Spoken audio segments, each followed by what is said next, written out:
Bonjour et bienvenue, voici notre tour d'horizon économique, géopolitique, énergétique et boursier. Nous sommes le lundi 24 novembre et pour comprendre comment tourne une planète finance en régime de douche écossaise, c'est sur l'inforruptible et nulle part ailleurs. Et le chapitre du jour, je vais l'intituler Le pétrole, plus personne n'en veut, et ben il va tripler en 2026. Ouais, d'accord, ça ressemble à une recherche de sensationnalisme. C'est vraiment le pari le plus contrarien du moment, parce que effectivement, comme je le disais dans le titre, le pétrole, plus personne n'en veut. C'est d'ailleurs pourquoi il est retombé à 57 dollars et demi sur le WTI, le pétrole brut léger qui sert de référence aux États-Unis. Quant au Brent, il a bien du mal à redécoller de la zone des 62, pas si éloigné que ça, du plancher des 60 et demi, un plancher moyen terme. En plus de ça, les pourparlers sur un éventuel cessez-le-feu en Ukraine, on ne parle pas encore de paix, mais au moins trouver le cadre d'un cessez-le-feu en attendant de créer les vraies conditions d'une paix. Et ça va pas être simple. Bon, tout ça veut dire que la Russie pourrait petit à petit bénéficier de la levée des sanctions, pourrait reprendre ses exportations de pétrole. Ah bah du coup, on n'est pas prêt d'en manquer, n'est-ce pas? Oui, c'est, on va dire, une réflexion un petit peu à la surface des choses. Mais regardons maintenant plus en profondeur ce qui se passe depuis près de 30 ans sur le secteur pétrolier. Eh bien, il grimpe, il flambe même dans deux types de circonstances. Lorsque les actions commencent à corriger et lorsque l'on est également à la veille d'un cycle baissier sur le dollar. Bon, la relation inverse et symétrique entre le dollar et le pétrole n'est plus à démontrer. Mais cette fois-ci, il se passe quelque chose. Quelque chose dont tout le monde parle tous les jours, d'ailleurs, mais sans faire vraiment le lien. Le lien entre l'intelligence artificielle et le pétrole. Bon, pour l'heure, on n'entend parler que d'éoliennes, que de photovoltaïques. Bon, il y a 10 jours en Allemagne, il n'y avait plus un souffle d'air, donc les éoliennes ne tournaient pas. Donc on a remis en marche les centrales au charbon et au fioul. Oui. Et voilà où je veux en venir.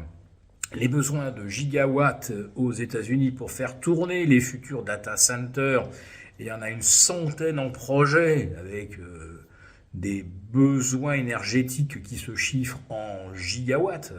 C'est tout simplement l'équivalent d'un réacteur nucléaire, un bon gros réacteur de type EPR. Il en faudrait presque un par data center. Et aux États-Unis, ils ne vont évidemment pas exister ni en 2026, 2027 ou 2028. Il y a très peu de réacteurs en construction aux États-Unis. Il y en a évidemment zéro en Allemagne. On a quelques réhabilitations en France. Mais l'appoint pour faire tourner les futurs data centers ne peut venir que des énergies pilotables. Bah oui, parce qu'un data center, il ne peut pas compter sur la vitesse du vent ou sur l'absence de nuages pour fonctionner. On a besoin d'une puissance constante. Donc même si on mettait des forêts d'éoliennes, des champs de panneaux photovoltaïques tout autour du data center, de toute façon, ça ne serait pas fiable. Il faudrait qu'il y ait une puissance pilotable et qui procure une intensité qui ne subit aucune variation, qu'il fasse jour, qu'il fasse nuit, qu'il y ait ou pas du vent. Donc là, le pilotable, oui, c'est le gaz, oui, c'est le fuel, et oui, c'est le seul appoint possible aujourd'hui. Pas de centrale nucléaire aux États-Unis, en Californie avant 2032 ou 2033. Pareil en Europe, les champs d'éoliennes, il faut compter au moins 3 ou 4 ans après avoir obtenu le permis de les construire. Bref, je ne vous fais pas de dessin. Là, on va avoir au moins une dizaine de nouveaux data centers en service en 2026. Avec quoi va-t-on les alimenter si ce n'est avec du pétrole, du fuel, et on retrouve donc là les fondamentaux d'une économie qui repose sur une énergie abondante et pas chère. Et le problème de l'Europe, c'est qu'elle n'a ni énergie abondante, on est très vite en pénurie. En plus de ça, on a vu en Espagne qu'on peut se retrouver en blackout si d'un seul coup il y avait des fortes variations d'intensité solaire, etc. Donc il y a une vraie problématique. Et là, eh bien, l'Allemagne vient de le démontrer. Hein, on ne peut compter aujourd'hui que sur le pilotable carboné. Et c'est là que mon raisonnement sur un doublement ou un triplement du prix de pétrole commence à prendre vraiment de la consistance, c'est que ces besoins énergétiques, ils vont devenir absolument urgents. Or, le problème, c'est que depuis 3 ans, le nombre de puits qui fonctionnent aux États-Unis pour extraction de pétrole est en baisse de moins 15%. Alors évidemment, l'administration Biden a un petit peu enterré les projets de prospection, d'où le slogan de Donald Trump, drill, baby drill, creuse, perce, voilà, mais ça met du temps.